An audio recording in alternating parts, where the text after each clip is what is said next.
it's me. It's your boy, the Louisiana Country Boy, coming at you live once more again. Also, what I need for you to do, sit back, relax, put on your headgear. All my worthless 2 cents is about to put something in your ear. Oh, and here we go, here we go, here we go. Oh, yeah, it's me, it's your boy, the Louisiana Country Boy, coming at you live. Woo! And boy, look here, I was looking fancy. I got dressed up tonight, y'all. Look at him. Look here. I know. That's most impressive. I done got spiffified. I done got spiffified because I got special folks on the show tonight. So I say, you know what? I told my co-host, I lied to my co-host. I told her I wasn't gonna wear no hat, but I had to put it on because I you know. Tonight. Oh, and I got on my tie. I like this tie right here. But look here, y'all. Y'all didn't come here to see me tonight. Y'all know y'all didn't come here to see me or listen to my big old mouth. But look at here, tonight, man, have we got a show tonight. Oh my goodness. It is an honor. It is a privilege to have these wonderful people. I ain't even gonna talk about them. Y'all know I don't do no introduction, trying to introduce people because I'll be done toe it up from the flow it up. So I don't even do that. But I'll tell y'all, I'm truly blessed and honored to have them join in tonight. I'm going to allow them to do what they do best. That's tell their story, tell their journey, tell anything they want to tell, and tell it in their way, their truth, their journey. That's what it's about tonight. I have 2 wonderful people that are gracing the old country boy at the table. So, without further ado. Hey y'all, that's my new word. Since I found out. Since I can actually pronounce that word, I'll be tearing it up. Without further ado, what I need for you to do, each and every one of you out there in all of social media land, in all of podcast land, in all of the land, first and foremost, welcome. Thank you very much for allowing us to come into your homes, your jobs, your electronic devices. We greatly appreciate it. Thank you for your support. So, with saying that, I will say this. I need for y'all to do something for me. What you want, country boy? Sit back, relax, put on your headgear. Avery and Payton, put something in their ear. Welcome to the table. Thank you, country boy. That introduction deserves some praise. You know what I'm saying? Outstanding, sir. Outstanding introduction. Hey, welcome both of you. Look at here. Thank you. Y'all do y'all thing, man. Y'all do y'all thing. Tell the people about yourselves. Tell them whatever you want to tell them. I'm gonna sit over here. Look, I'm gonna say this. I found this new drink. It is a peach mango. So I'm gonna be quiet for a minute. Oh my goodness. All right. Miss Payton, campaign manager? Go for it, man. Yes. So my name is Payton Jackson. I do a lot of things. I've always, or at least since 2020, I've been a local landlord here in the DFW in Texas.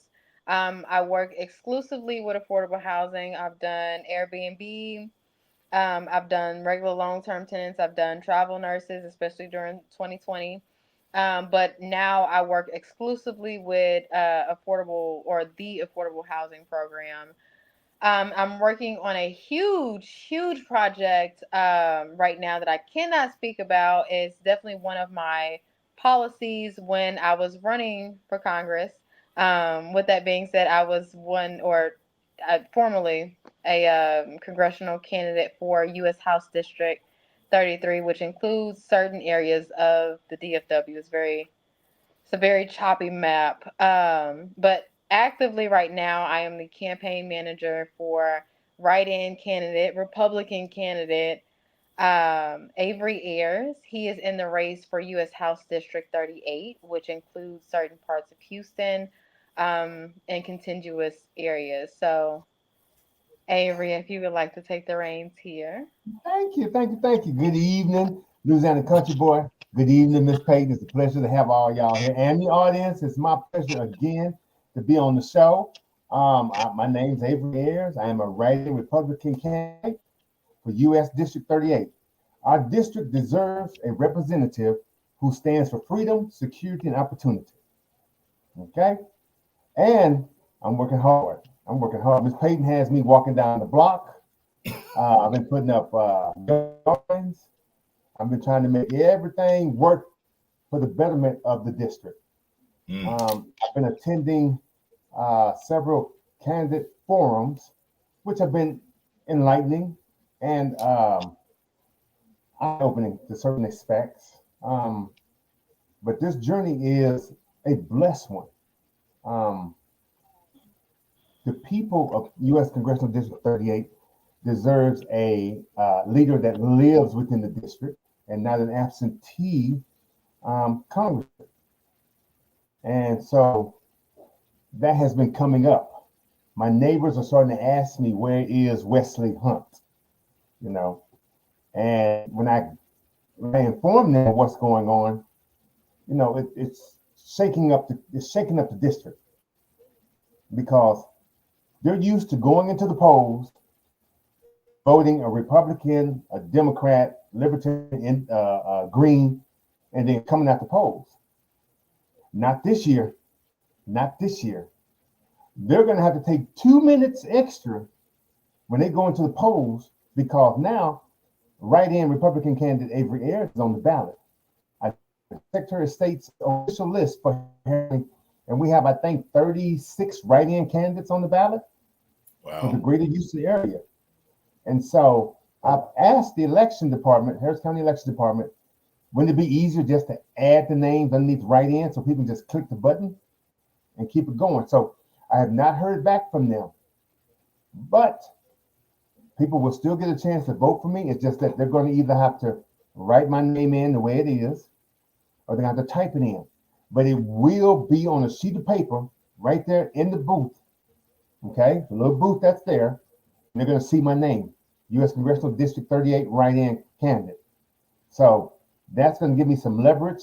Secondly, the candidate forum have been putting me out there because people are asking me questions on my policy, where I'm from, my educational background, and I tell them. So I want the audience to know, first and foremost, that I am an ex-offender. Okay, ain't no sense me hiding it. Okay, because it came up in the conversation today and at the candidate forum. Number two, I am a U.S. Air Force honorably discharged veteran. And number three, I am a paralegal for a beautiful and wonderful law firm here in Houston. So I just want to quash all that now, okay? Because it came up today with the Republican Party. I visited the West Side Houston Republican Party today, and the young lady that runs that section of Houston, she's a precinct chair. She was trying to understand, where did I come from? Okay, because when I spoke last night, she had seen me at another event, but she didn't know my name. So we had a wonderful conversation. It was enlightening. She found out some things about me that she was misled on. Now she knows the truth. Now I sent her documentation showing that I'm officially on the ballot, because she was getting information from other Republican precincts that I'm not on the ballot. I'm a fraudster. You know, my paperwork is no good. Okay. So today I sent her the official Texas Secretary of State election official writing list and my official letter from the Secretary of State's office showing that I am a write-in candidate on the ballot. When she received those, she was thankful. She said, now I have paperwork. Now I can put you out there, because we're getting ready to have a problem, as I stated earlier. because Wesley lives in Congressional District 9. He is 2 districts over from 38. Okay? The law is clear. Okay? He does not even represent the district. He cannot even vote for himself. So how are you going to represent 38, which has 32 zip codes in it, and you're 2 districts over from it? See, the law, you have to understand the law, okay? Because people think, oh, that's normal. You can do that, you know? No, that's not the law, okay? I've been in this business since 2008, dealing with the Secretary of State Election Department. And trust me, they think they got all the sense in Texas. Okay? And I keep reminding them, I'm not going anywhere. Okay? I am going to fight you tooth and nail till I'm on the ballot. And now that I'm on the ballot, they don't know what to do with me now. But the thing is, they're going to have to come sit down and talk with me. Because on election night, the people are going to decide who they want. And as the word spreads through Congressional District 38, the Republican candidate name is coming up. It's coming up. My signs are out. They love the signs. They love the postcards. Thank you, Payton. Thank you for doing it. She's done all my marketing work. So I want to say thank you, ma'am. But of course, it was a pleasure and honor. Yes, and my goal is to fight for 38. You know, and you are, and I don't mean to cut you off, but you are. You think somebody would have caught that information and called him out a long time ago? Correct. A long time ago. Correct. Here's the beautiful thing of it: the internet, social media, is a digital wallet, so it stores everything. I went back and found a YouTube video, ma'am, on Melissa McDonough, the Democratic challenger for U.S. Congressional District 38. You're lying. Oh, I'm a paralegal. I keep telling y'all, I go swimming in the hole where nobody don't want you swimming in, okay? I find things out that you don't want me to find out. That's what paralegals do. We do the investigative arm of the legal force, okay?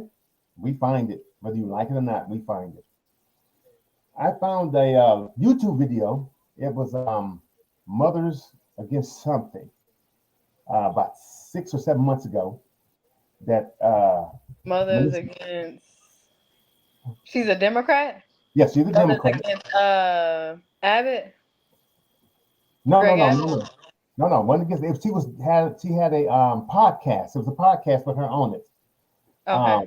She was talking to Mothers for Democracy, I think it was.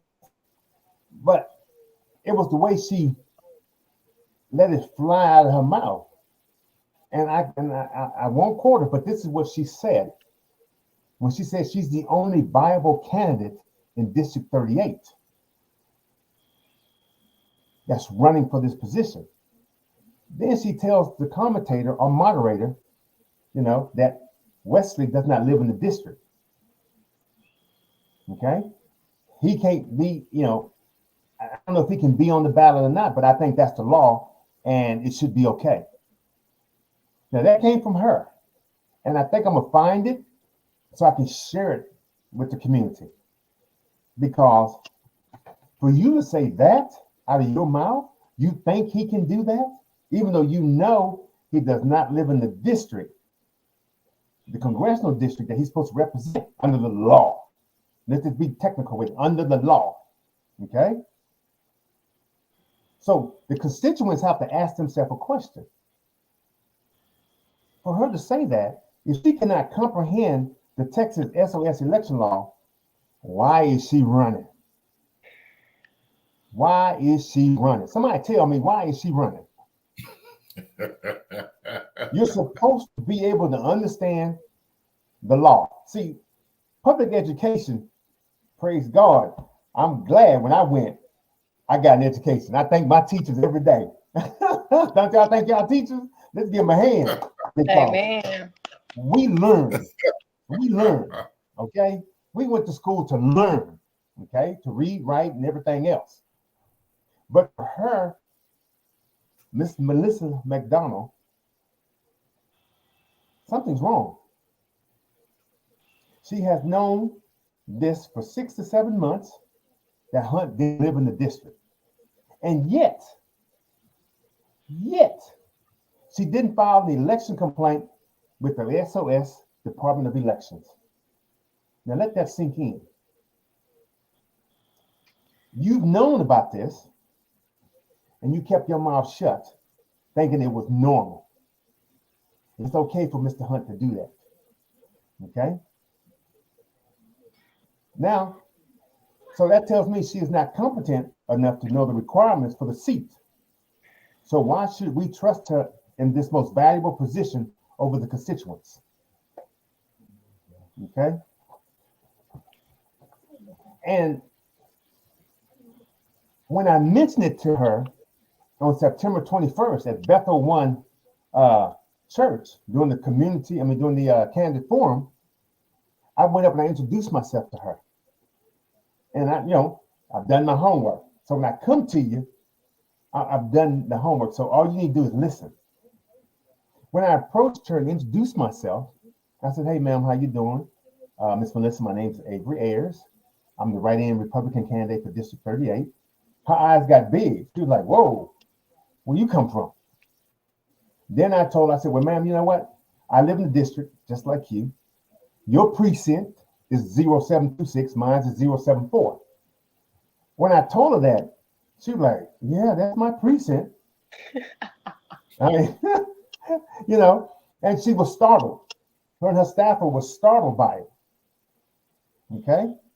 And then I informed her that we are the only two viable candidates in U.S. Congressional District 38. And then I said, Wesley does not live in the district. He's two congressional districts over, I told her. And she looked at me and she said, "Well, yeah, I know that. But he can still do it. I mean, outside law says he can do it. The federal constitution says he can do it." I looked at her and said, "Ma'am, outside law, no." No. Texas law 141.001 gives you the requirements for any applicant placed on the ballot. Okay? When I said that, she just looked at me like, "Okay, what do I do next?" It's like the deer in the headlight. And so I didn't get mad. I just kind of looked at her. And her staffer, I was hoping he didn't say anything because I was going to eat him alive. Because neither one of them are competent enough to even be trying to run for this office. Okay? So after that, she walked away from me. Okay? We found somewhere to be. Because in my mind, I'm informing her of something. And then I also informed her that not only did I file an election complaint, but I also filed a Public Freedom of Information Act with the requirements for 4 documents based from Wesley, from what he turned in on the 16th of September.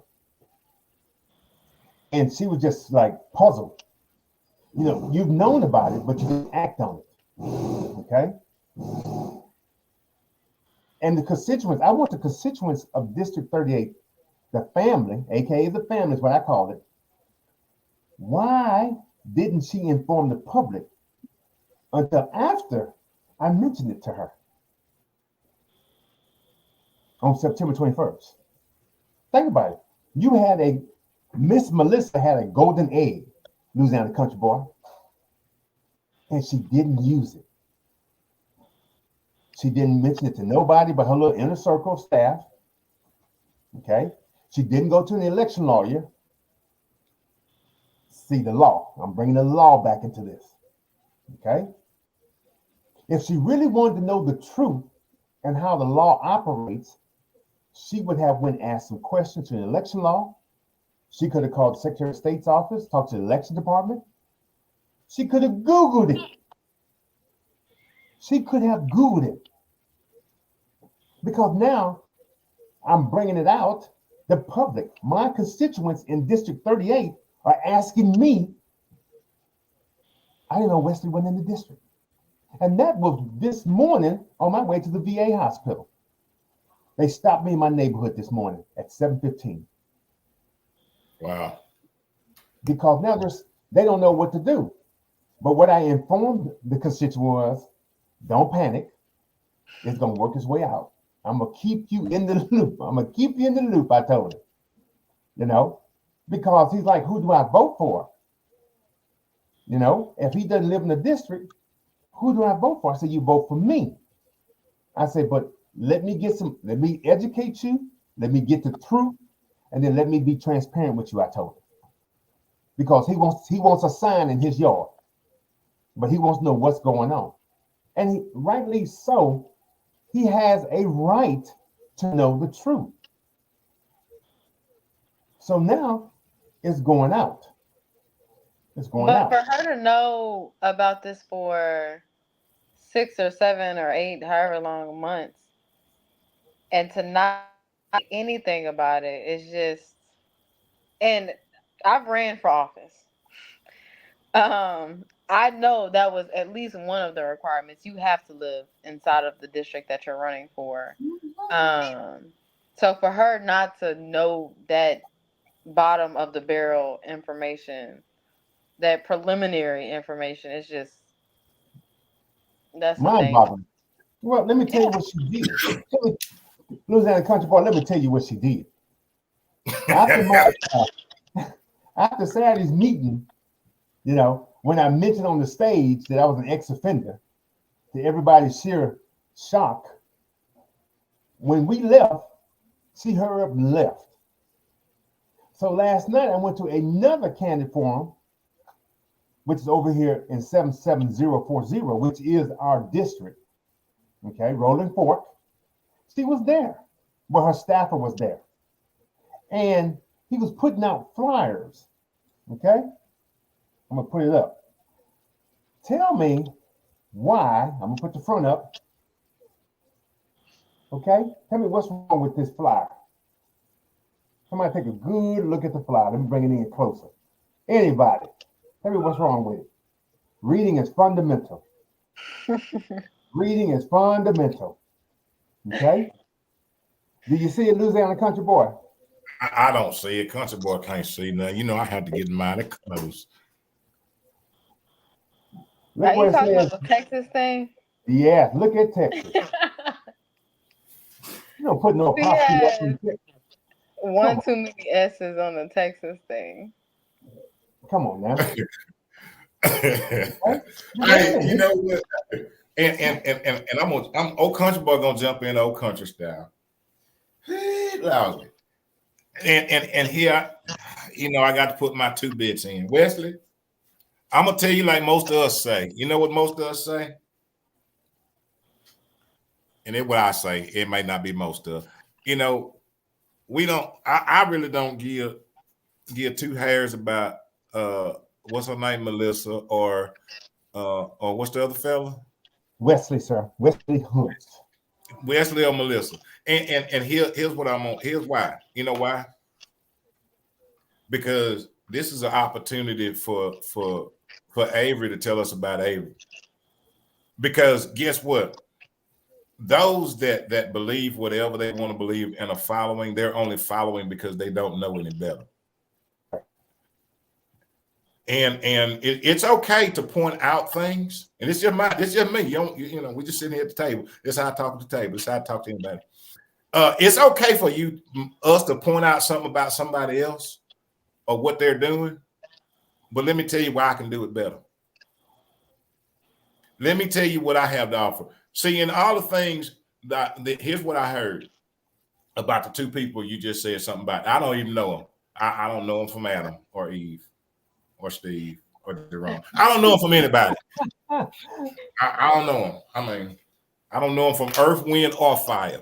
But what I know is this: is that what I feel, and I don't know. And I don't know you neither.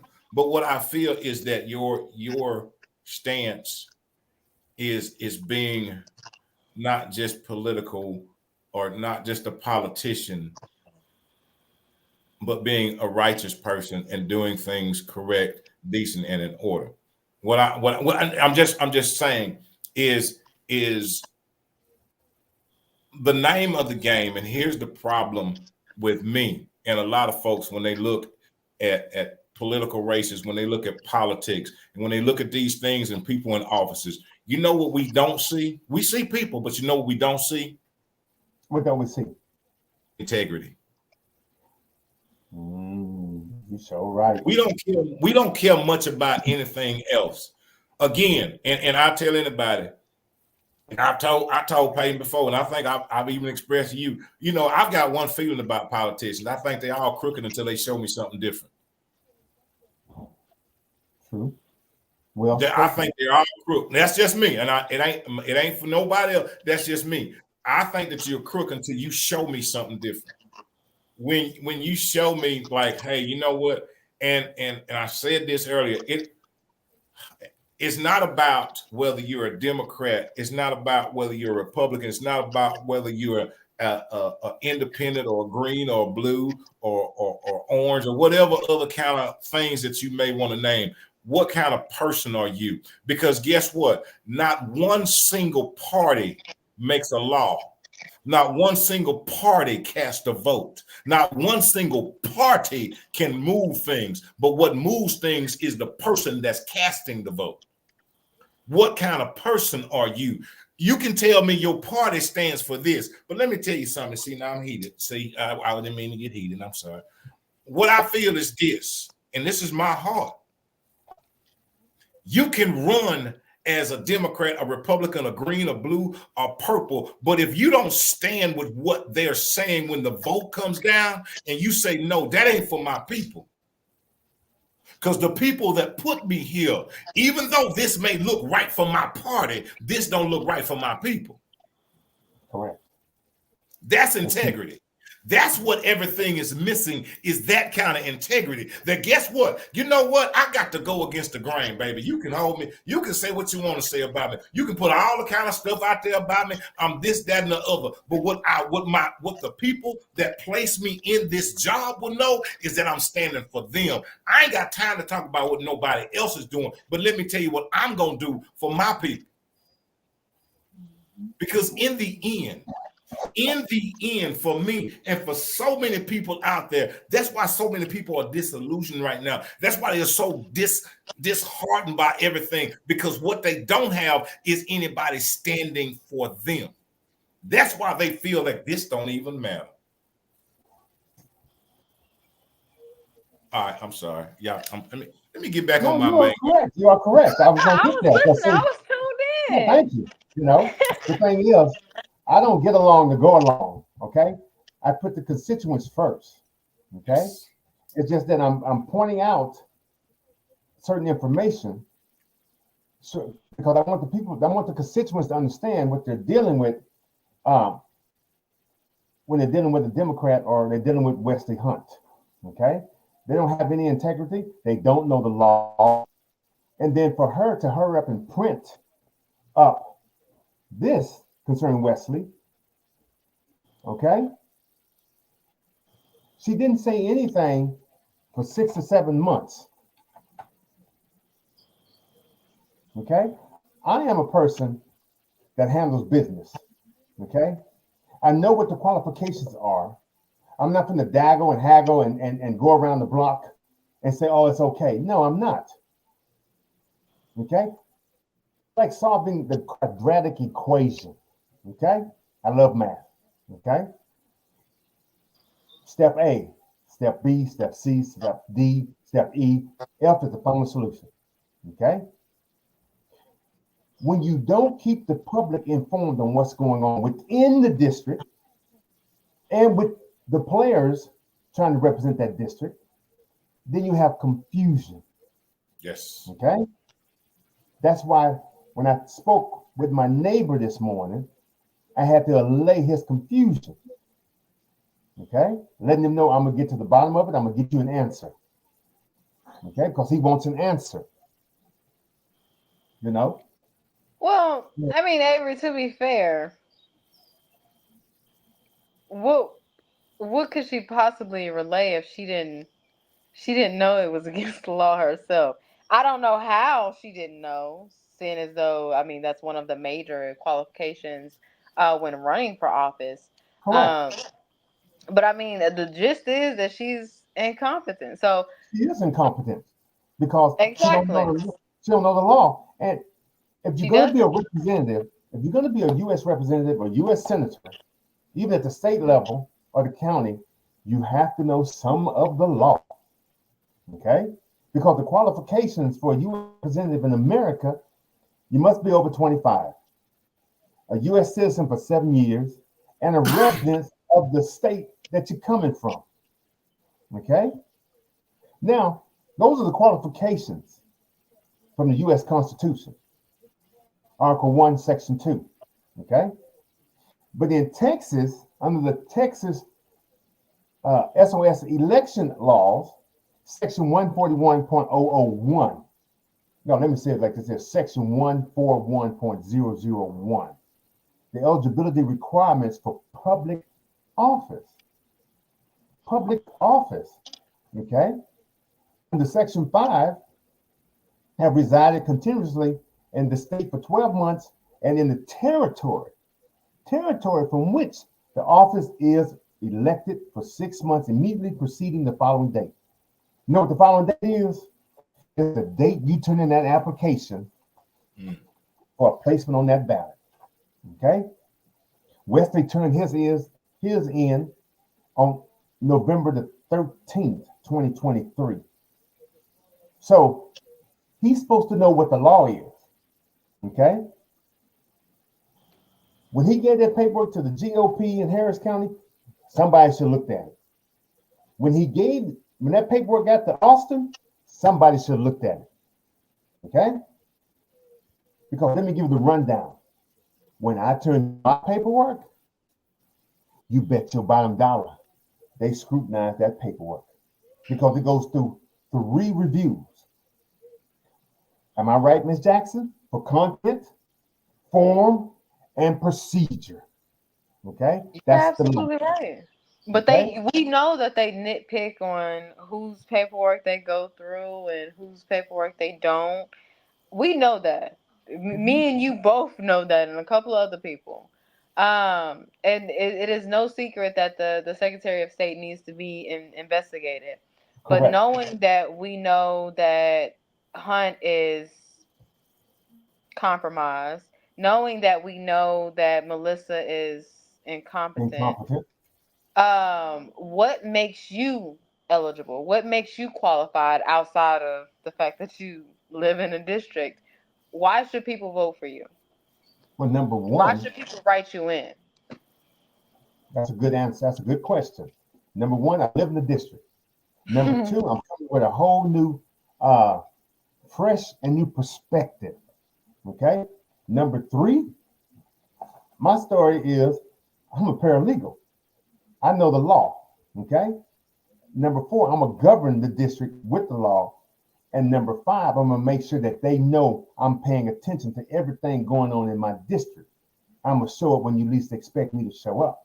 I'm not gonna just show up when it's time for election. I'm not gonna show up when it's time for me to do a song and dance. No, I'm cleaning house. There are people hurting in this community. Okay? There are people that are being replaced on jobs. Native born Americans are being replaced by illegal migrants. Okay?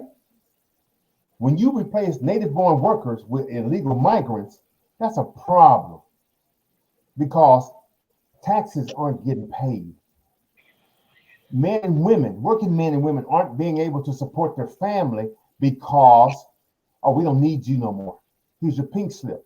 But on Saturday morning, you got a bunch of illegal migrants ready to work and you paying them under the door. Something to stop all that. Okay? I understand one thing. When you keep an American working, you keep the country moving forward. The world owes you a living. You got to get up and go get it. But when they do things like that, that really pisses me off. How are you going to go about? How are you going to change that? Well, two parts. What is your plan to change it on the inside when you get in, and how can you change it on the outside when you leave, or if you don't get in? What is your plan, or what is your vision to make it better or to do something different? Well, number one, my job creation and economic growth is different than anybody else. Okay. You got the same old small business support. I can reduce regulatory burdens. Okay. I can do tax incentives. I can do access to capital, because a lot of the small businesses are the backbone of my district. All right. So whatever I can do to help them, I will. And then promote workforce development with my apprenticeship program, technical education. Okay. But those have been done. Okay. I've seen those. It's time to do something completely radical and different, but within practicality. Okay. NASA is down the street. Am I right or wrong? Here in Houston. So why not create a space-based job initiative for U.S. District 38? Did you understand what I just said? We're going to do something different. Okay. I am a forward-thinking young man. We're getting ready to go into the second half of the 21st century, and we're still playing with pots and pans, liquid propulsion to get us up in space. No, it's time for space development to assist the local economic growth. Okay. I want to open up partnerships with space companies, collaborate with private companies, SpaceX, Blue Origin, Lockheed Martin, to attract satellite manufacturing here, space launch services, and space tourism related jobs to the district. Okay. I'm going to create some real jobs.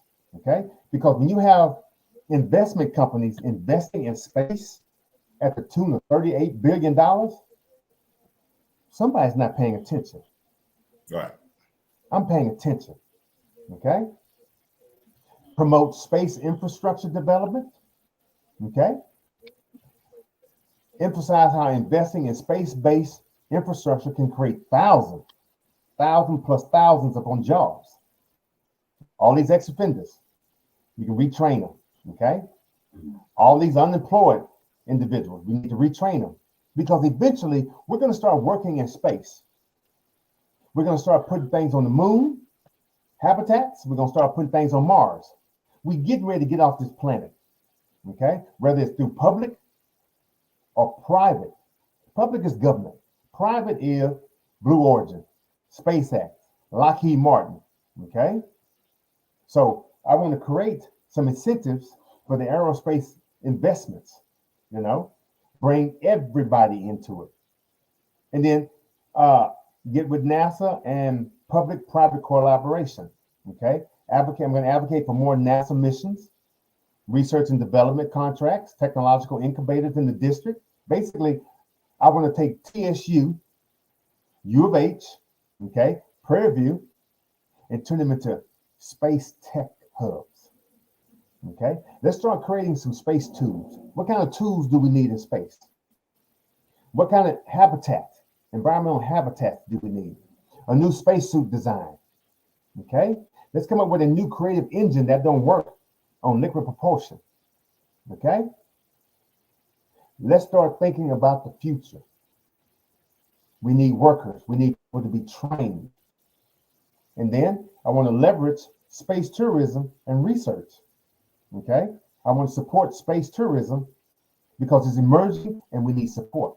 Can you imagine people going out of Galveston, okay, with manufacturing built here in 38? Okay, we're shipping people up in space. People going up there for pleasure, they're going up there for work, but we're putting them up there. Okay. And then I support STEM education and training. Okay. We need a strong workforce is essential to a growing space industry. Do you agree with me? Okay. We cannot. and it sounds interesting, but I'm gonna go with grandma on them. Hold on, Avery. I gotta go with grandma on them. And what you said sounds really good. Okay, for a certain part of the public. But Uncle Ben them and cousin Mike, I got cousin Mike, okay, that's working down here at the plant. He don't care two flips about no space and what you're talking about. He trying to make it right now because he don't see himself going. He can barely make it. He can barely make it over there to Spring every day for work. So he know he ain't gonna be able to go up in space. Okay, so he want to know what about him because what he feeling right now is you ain't talking to him. That's just honest. He don't feel like he don't feel like him. I am. It's just that I am speaking to Unc. Okay, I am speaking to him. It's just that when we become closed-minded, we miss opportunities. Number one, he's still able to be retrained. He may not have to go up in space, but he could put a environmental habitat together. Am I right or wrong? Okay, that pays him a little bit more money. Okay, he can help put tools together that's going up in space. There are things that every man, working man and woman can do, okay, to get this off the ground. If we cut back on foreign aid and keep that money here, then we can do things that we never thought is possible. To me, I'm bringing a new national agenda. This is a new national agenda for our 18 to 75-year-old workforce, okay? Both of you are right. I have to cut in. Both of you are right. Avery, you're not speaking to the average American right now. Amazing idea, but you're not speaking to the average American. Okay. Country boy, we have to open our minds. We have to stop being so closed-minded, especially in the Black community. We have to stop being so closed-minded, and we have to open our minds to new ideas, new adventures, new challenges, new industries. And I attribute that to Maslow's pyramid. Most of us aren't able to open our minds because we're fighting to keep the lights on. We're fighting to keep, the mortgage from being defaulted. Avery, I attribute your mindset to just be a visionary, especially when it comes to the technologically advantages that we have progressing. When it comes to what we have in front of us, it's advancing our current mindset, and especially when it comes to the school system. We don't teach anything about coding or anything futuristic in the public school system. So I get both sides, but we have to acknowledge, one, we have immediate issues, and then how do we change our mindset, especially when it comes to the school system, with the advancement, because nothing has changed majorly with our school system. So how do we address the issues that we're facing today while also preparing for tomorrow? Yes. What I would love to do with the schools, and I've always said this, education is the Super Bowl of the planet for any country. Okay?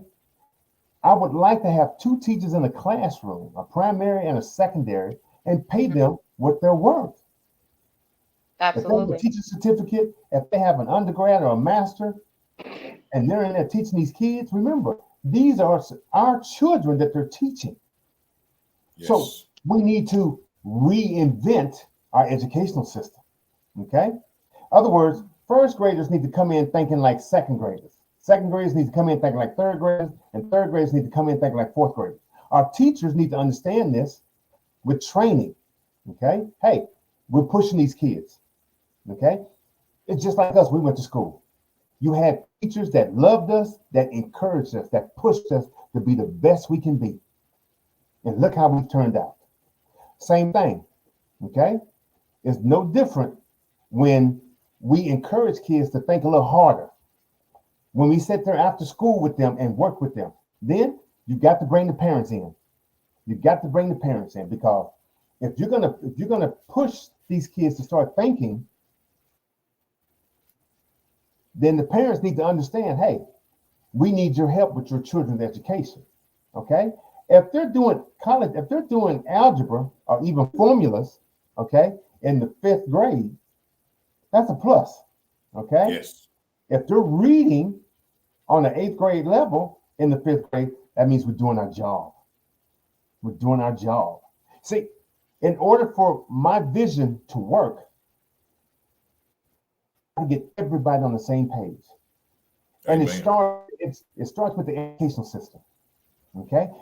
My space-based job initiative is there. It's just waiting. But we have to start training and educating, okay, this new workforce. Okay? You have older adults, okay? Once you put them in this training and they're getting paid to train, hey, you just uplifted somebody. When our students, whether it's elementary, junior high, high school, 2-year college, technical or vocational, these skills are preparing America for the second half of the 21st century.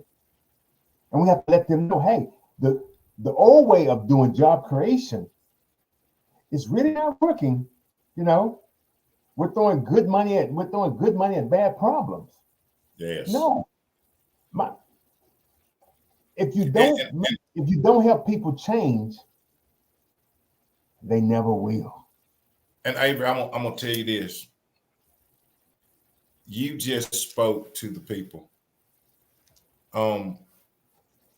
And because when you started speaking about things, and everything matters, okay, but certain things matter to some people more than others.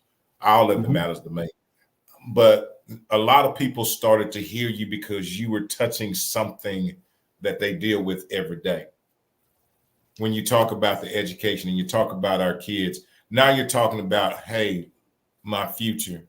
What can we do with our future?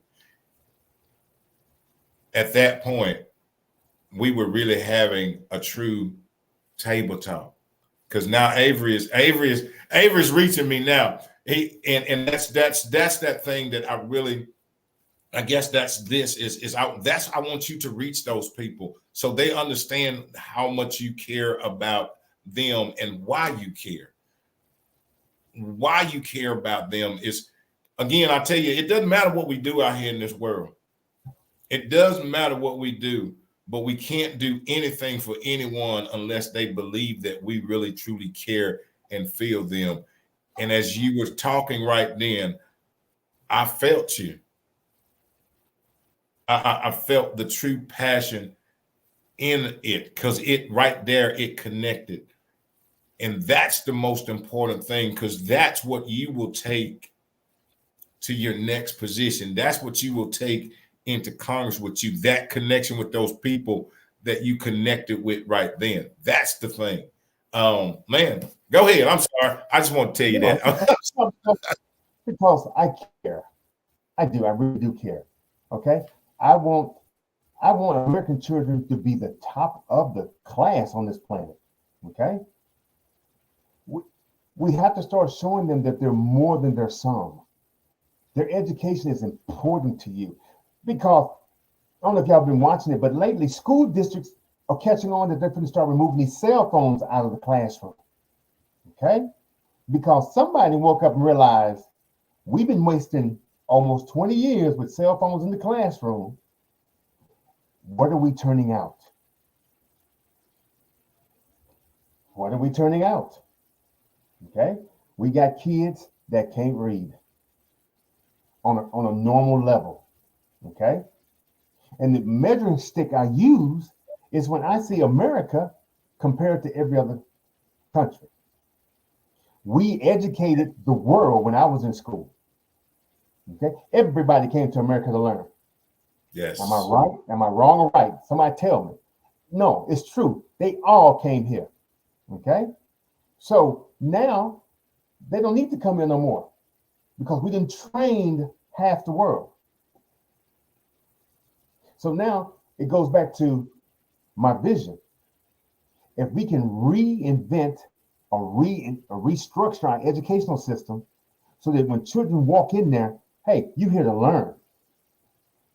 Because isn't that what our parents taught us? School is work. You go to work, you're going to work. Basically, you're going to learn. That way you get your high school diploma and move forward in life. But now we have a school system that, and I mentor several young men and women, okay? Math, they're having a hard time with math. They're having a hard time with English, okay? These are things that you should understand for English, a noun, an adjective, an adverb, a pronoun, okay?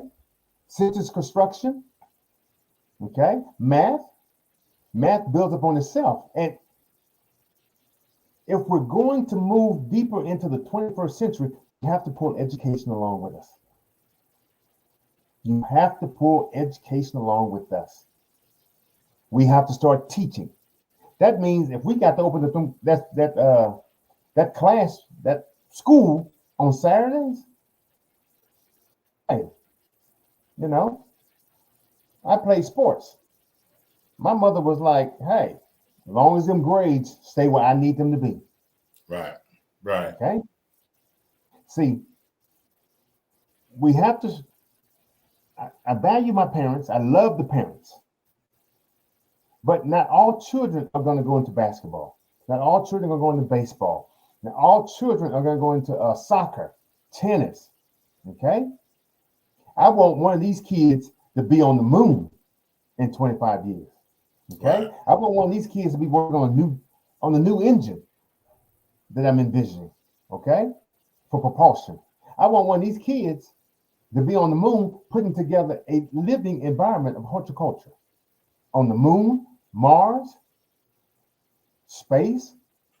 But we've got to pull education with us. And one of the things I'm going to do is get into the Department of Education and speak with somebody about revamping our educational system. Okay? Because, as I stated, teachers should be paid well for what they do. Right. Oh, I agree. To me, teachers should be paid 100. A primary teacher, if she's the primary in the classroom, because I want 2 teachers in every classroom, a primary and a secondary. That primary should be getting $100,000 a year. That secondary should be getting at least 70, between 60 and 70,000 a year. Okay? Sports need to take a back seat to a certain degree. Yeah, but, I mean, you know, and that's true, because none of us have gotten anywhere in this life without first going past that teacher. I don't care where you're at. It was that person that has been on the front line of all of our lives. Correct. That has been that person. The person who's had the most influence in our lives, our children's lives, our grandchildren's lives. The person that's had that most influence has been those teachers. And the most unrecognized, unappreciated person, correct, is that teacher. Has been a teacher. And it's sad, you know. Yes. I'm like this here, you know, and I say this to the parents who got children in private school or public school. We have the money, okay? And I firmly believe it's time for us to shut off foreign aid. I think we've done our best for this world, okay? I think we need to bring that money home. I think it's time for us to stop taking care of illegal migrants and start pouring it into our educational system, okay? Because I feel for the parents. I know they say, well, you know, where's the money coming from? Why are we sending so much money out to countries that don't care for us? Okay? I'm a veteran, okay? Them countries don't care about us. It's only what we can give them, okay? And I'm firmly believing that we need to restructure it. I'd rather educate American kids to be the best they can be. Because Abraham Lincoln said it, the philosophy of one generation would be the philosophy of the next generation. So if I can pour myself into these children and into the educational system, you know, and help the parents understand that their children are precious, okay? Their minds can be open, to do incredible things. Amen. Okay? Amen. Every Well, child Avery, is valuable. we are. Well, I can't say overtime. I own the station, so I can't be overtime.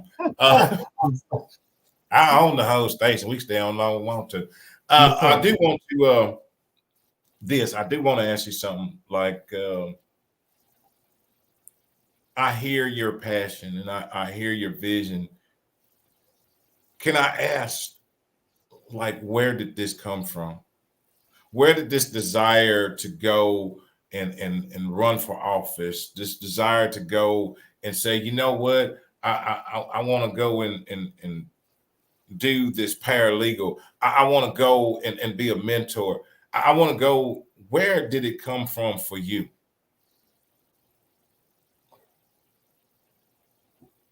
Well, when I grew up, I had a great grandmother that was born 20 years after slavery, and I had grandparents. Okay, they grew up in the house with me. Okay, my grandmother had a third grade education. My great grandmother had a fourth, almost a fifth grade education. But my grandfather, he had to put a mark, an X on the paper. He couldn't read or write. Okay, not many people have that. Okay, and the first time I saw that, I was 10 years old.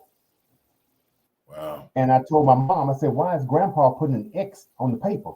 She popped me in the mouth. She said, you value your education. Your grandfather didn't get one. He worked for Union Pacific. The second time, we were watching Roots. Okay? We were watching Roots when it first came on. And my great grandmother was sitting behind us in the chair watching it.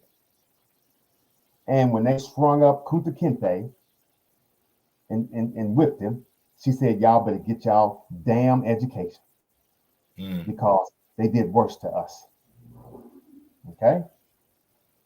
And then when I was in high school, you know, I went to a Cypher Independent School District. Okay? Education was always the forefront. My mother would always, kick me in the butt. I was kind of lazy, but I got my grades. Okay? And when I graduated with that high school diploma, she was like, yes, I got you through it. I got you through it. And then when I went to the military, I learned more. Right. I started doing things, to expand my knowledge. Okay. And start seeing things in a different light. I went to school, I worked in accounting and finance, so I was seeing the computers coming into the system. Okay. We started using the internet before it was the internet. Okay. Getting out, getting in trouble, going to prison. I taught GED. And I informed the guys in there, you need to get your education. Because when you go through those doors, nobody's going to help you out there. You got to be able to think and do what you need to do. And I helped at least some people get their GED while I was in prison. Wow.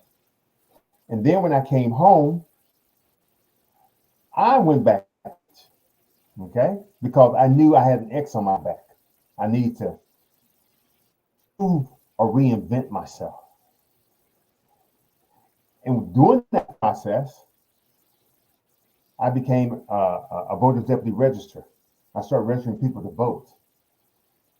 Then I said, wait a minute, I can run for office. I can do the same job they're doing a lot better. And in 2008, I started running for office. Okay, getting petitions signed and turn them in, only to be told no. Only to be told no. But I kept moving along because God has a plan for all of us if you just stick close to Him. Okay. And when I went back to school to reinvent myself, well, let me stop. Let me go back. 2010, I became a lab rat because the financial crisis had hit. So I lost my job. I became unemployed. So for 5 years, I became a lab rat. What a lab rat is, you get paid to test drugs, Mm. hydrocodone, cancer medicine, and so forth. That's how I learned how long it takes for drugs to come to uh, society, 15 to 20 Mm. years. Okay. And you learn something while you're in there. Okay. The pharmaceutical company, they're not just going to put something out there that's going to injure people. Okay. They want to make sure it's going to work and do what it's supposed to do. Right. And I got paid for it. I got paid real good for it. Okay. But I understood I can't keep doing that forever. Okay. So when COVID hit, I was working at the VA hospital. I'm a veteran. I was working in the laundry department. Me being a lab rat knew when they came out with the vaccine in 15 months, I knew something was wrong. So I walked away from the VA. I walked away from it. I reinvented myself, went back to school, got my paralegal associate degree from HCCS, and never looked back because I'm constantly improving myself. So when I start mentoring people, it makes me feel good. When I encourage people to do good, it makes me feel good because I'm giving back. You know, Yes. when you close your eyes, you're gone. You can't talk. You can't give back anything. Okay, so you might as well pour yourself into people through mentorship. Okay, I have several young ladies and men that I encourage. They're in high school. You know, get that education. Some are in junior high. Get that education. Okay, you never stop learning through this walk. Right. Okay, this when you thought it end, you'll need to learn that now. Something new. Okay, Yes. that's why I encourage my community to learn. When I hear people say, "Oh, I don't understand computers," okay, I understand that. Let me show you. You know, it's repetition. You got to remember what you're doing. Okay, whether you're putting a resume together, whether you send an email, okay, whether you're just surfing, you have to. It's repetition. It constantly comes back and forth. And so now, with me running for office, I've seen the pitfalls. I've seen the ups and downs. I've seen the dry valleys. I've seen the high mountains. I've seen the lakes. I've seen the oceans. Okay. We can't keep doing the same thing, expecting the same result. Yes. Okay. We can't. And when I see my elected officials, I'm like, what are y'all thinking of? What are you thinking of? You know, why are we giving all this money out of the system, but yet our educational system is awful. Our infrastructure is awful. My senior citizens are not getting taken care of. Right. That is a travesty by itself. Yes. Okay. Without them, we would not be here. Yes. And then you're taxing the working men and women in the ground. Where is this money going? Because if it was staying here in America, our educational system would be right. The citizens be taken care of. Our infrastructure would be fixed. And the things that I envision, we can get it done. There's no Wow. stopping. Once we start this locomotive, there's no stopping it. Because then our children are going to go to a school where they're learning, where they're coming home and say, hey, Mom, Dad, look at this. This is what we're doing in school. Boom, boom. Yes, most parents will look at it and be like, I have no idea what you're doing. Okay? I hear parents all the time, you know, they will call me. They will call me, Avery. My child needs some help with English. I'll say, what's the problem? You know, what's the problem? You know? Or Avery, can you help them with social studies? Or Avery, can you come over and help with math? I don't, you know, they're doing something I don't even understand. That's what I get from parents. Right. And to me, I love it because that lets me know they're taking a interest in their child's education. Yes. Okay? Yes. And I tell parents all the time, tutoring is good. Ain't nothing wrong with your child going to tutoring after school. Okay? Because you want him and her to get through that course. You want him and her Yes. to move to the next grade. Okay, you don't want no child being left behind. Amen. Because it's embarrassing when you can't pass the 5th, 6th, and 7th grade, but your friends are moving forward. It's Right. embarrassing. It's embarrassing, and um, we have to have a firm foundation. Okay, like I tell everybody, if the 10 Commandments was on the wall for me, it can be on the wall for anybody. Amen. We keep changing for everybody, but nobody's changing to come into America and be Americans. But we're changing for everybody. That's what's hurting us.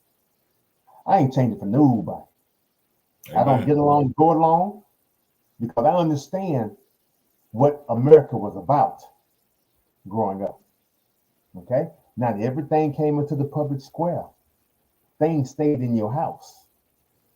Okay? Parents were parents. The job ain't changed. It's just a different time. That's true. Each household has its own set of rules and laws in it, but it's still the same. Parents are parents, children are children. Okay? And if we're going to move forward as a nation, I got to get parents back on team parents. Okay? You don't answer to your child answers to you. Yes, sir. I'm going to say this. When my parents sent us out the door to go to school, we already knew, do not have them call. Am I right or wrong? That's it. Okay? Because you understood, if they get called, you already know what's going to happen. Right. And right. We have parents, we have young parents, and we have older parents. And they can learn from each other. They can learn. Hey, no, my child don't do this. My child is not going to go out the door looking like that. We had to walk out the door a certain way, dress a certain way, because we represent the family. Yes. Okay? I couldn't walk out the house baggy, pants sliding around my butt. No. Go put your church clothes on and go to school. yeah, you know what I'm talking about. And so it's like we have to get back to them old-fashioned values. And that's what I'm bringing to 38. If I have to encourage parents, hey, let's take care of this. Let's start being parents. Let's start letting your child know he or she has to come home to your household, but they go to school in the morning.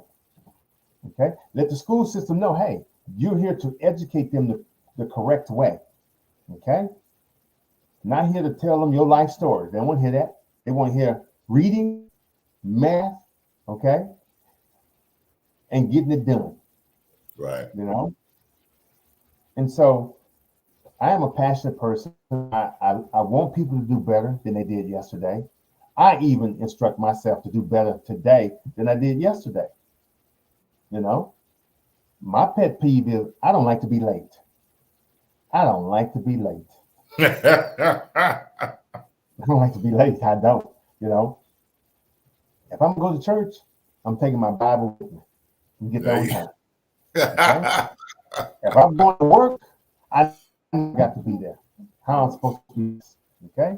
Because if I can get to the movie on time, I can get to a date on time, I can get to a party on time, or to a baseball or football game, then I should be able to get somewhere on time, wherever it is. Amen. Well, hey, look here. I do understand that. Now, sometimes I run a little bit late. Look, you know what I say? Hey, I don't call it running late. I'm right on time. I'm where I'm supposed to be when I'm supposed to be there. Correct, I ain't late. I'm here when I'm supposed to be. But no, correct, I truly. Correct. The thing is, no. I thank you. I thank you, and I thank your public, your audience. I do thank them, but the state had put out, Harris County has put out the new sample ballots. Okay. And I am a write-in, which means they're going to have to type the name in. Okay, they're gonna have to type the Okay. name in, or they're gonna have to write the name in. So I'm there, and it's about to be a shakeup in District 38. About to be a major shakeup, and I firmly believe that God has placed me here at this moment Yes. for a purpose, Amen. for a purpose, and that is to remind District 38 we are one big family. No matter what zip code you live in, you are family. They might call you constituents, but I call you the family. Amen. And when one part hurts, we all hurt. Agreed. Avery, I thank you so very much. I thank you for taking out the time and in your campaign schedule. Um, and to you, I say, uh, man, continue fighting the good fight. Continue on, continue success, wherever it is or whatever the outcome may be. Mhm. I know that God's grace is with you. And what you just said, beyond a shadow of a doubt, man, you're right where you need to be. He placed you right where you need to be for a purpose, for a reason, Mhm. and for this very time. Um, I ain't won a college election, win it or lose it. Um, but if you're on the right side, Avery, hear this. When we standing on the right side, we never lose. Oh, we never lose. We never lose. When you're standing on the right side, you never lose. Correct. Sometimes the lessons may be painful, but you never lose. But you never lose. It's for edification and building you up. Yes. You know Yes. what, Country Boy? I want to send you something. This is a ex-offender ribbon pin.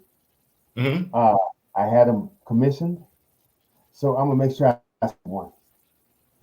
Most definitely, man. Most definitely. You know, I say this, and I say this on all my shows, and I say this to each and every one, is that first and foremost, this is not Country Boy's platform. This ain't Donna's platform. This is not mine. I'm just the facilitator that watches over this. This is God's platform. Um, I don't take anything and say that it's mine. It's not. And I'm grateful that he chose me to be just a doorkeep over this platform. That's all I am, just a doorkeep. And to be able to have wonderful people like yourself to come and to share. I'm not into the politics. I'm really not. I'm into, some people don't really get where I come from. For me, it ain't about no Democrat. It ain't about no Republican. It's really not about that for me. It's about the person. That's where it boils down to. It's about the person. It's about what the person stands for. It's about their morals and their values. I don't tell nobody who to vote for, and that ain't what I do. If you connect with somebody morally, you connect with their morals, you connect with their values, and they're carrying forth a vision that you foresee for your life and your kids' life, that's where you walk. It doesn't make it right, it makes it or make it wrong, it makes it your choice. The one thing I will say is this about the election: make a choice. Yep. Make a choice. Make a choice and use your voice. That's all I'm saying. Make a choice and use your voice. Go out and make the choice. Correct. Your Ah, voice, your vote, it's all you. and I hear folks right now, folks getting mad and ready to fight each other. Oh man, let me tell you something. When this thing is over, when your election's over, when the other election, whatever, when all of them over, guess what? That person living next door to me gonna still be that same person living next door to me. Correct. Correct. I'm not finna fall out over something. If I spoke my mind, they spoke theirs, bam. Look at here, man. We're not finna fight over that. Because in the end, people, in the very end, and this is just me saying what I'm saying, in the end, we together are stronger than we apart. Correct. Correct. Because I agree with you. If this country was to be invaded, every differences we have would trash because we would the Dickens to keep what we have. Preserve Yes. it. That's the part that we miss with this. Never allow these things to come and tear your friendships, tear your family apart. Why? Just because I don't see what you see, how you see it, that's okay. Yeah. But what I can do, Avery, you know what I can do? I can hear wherever you stand and I can respect you because that's where you stand. What you saying? That's right. That's called mutual respect. Mm-hmm. You don't get What's mad, wrong but you with give them this? this. Correct. You're right.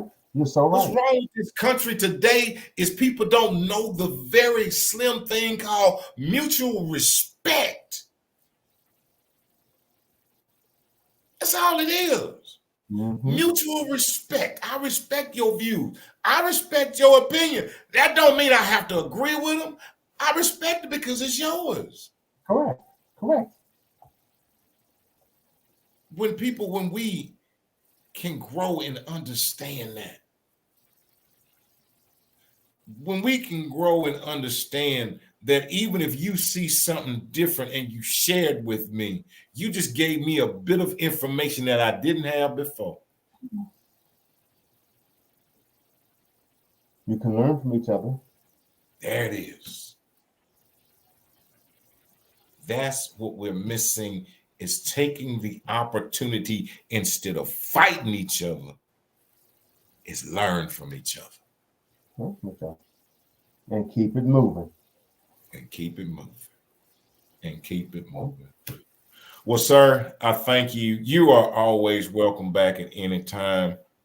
Man, we must, since we both in the city, one of these days we're gonna have to get together. Yes, that's right. Yes. Yes, I look forward to having lunch with you. Hey, man, most definitely. We will definitely have to get together. I so appreciate you coming. I so appreciate your honesty, your openness, your transparency. Thank you from the bottom of my heart, man.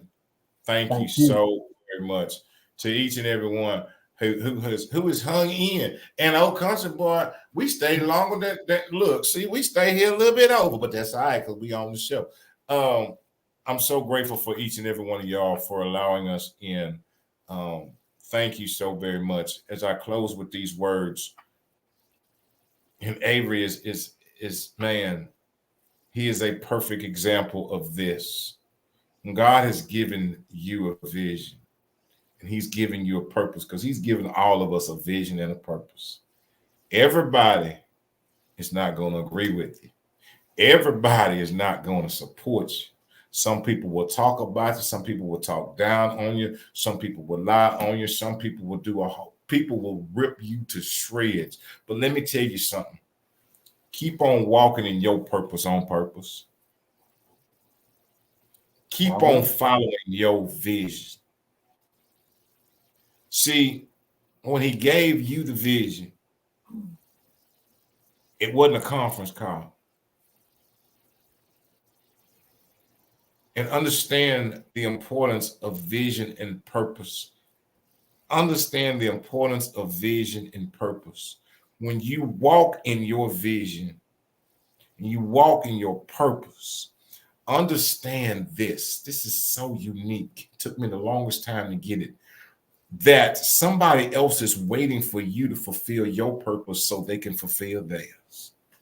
Somebody is waiting for you. Somebody's waiting for you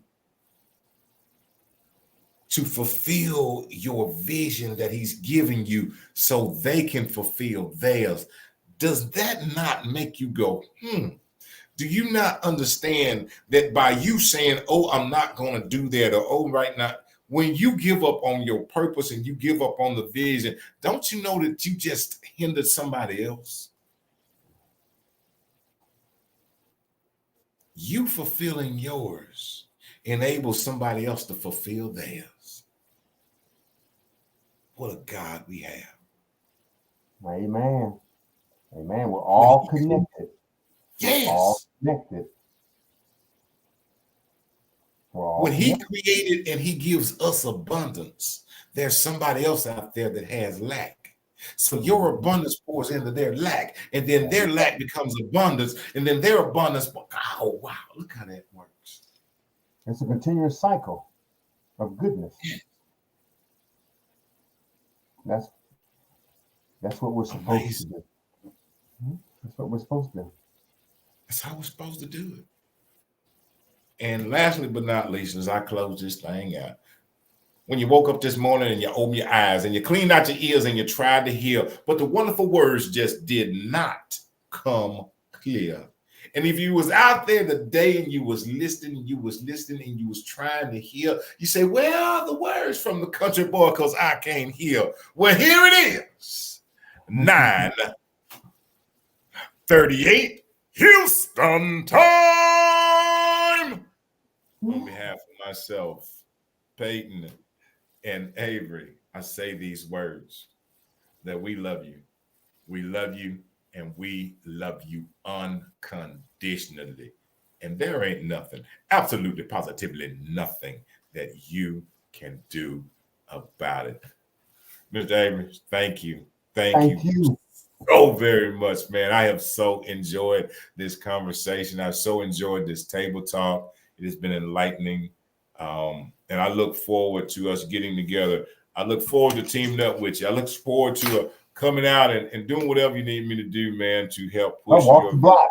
I need volunteers. Of course, I'm going to start walking the block, handing out postcards, knocking on doors. So I can always use the extra help. Hey, I don't know. They'll run old country boy out because I got a big mouth. I think they'll welcome it because okay, get him out of here. We see who you're working with. Okay, all right, we got that. Yeah. Hey, but look, we will definitely hook up. Man, thank you so very much. And man, we will get together soon, sir. Yes, sir. I thank you, Country Boy. It's been a pleasure to be on your show, your program, and election night is going to be a special night. Yes, indeed. Yes, indeed. Y'all go vote. Go register, go vote. Go register, go vote. And you heard Remember, that. The last day to register is October 7th. So October 7th, last day to register. Better get on up in there, because if you ain't ready, I'm telling you right now, don't try to go up there with your little ID talking about you trying. You better go on and get registered. No, they get ready because the distribution center. I think they want us to have all the voter registration cards that we do in by at least 4:30. Okay. They close at 5. So let's get it done. I'm gonna be at City Boys.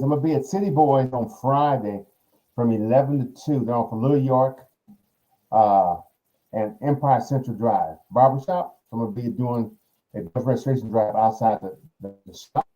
So if you have not registered and you're in District 38,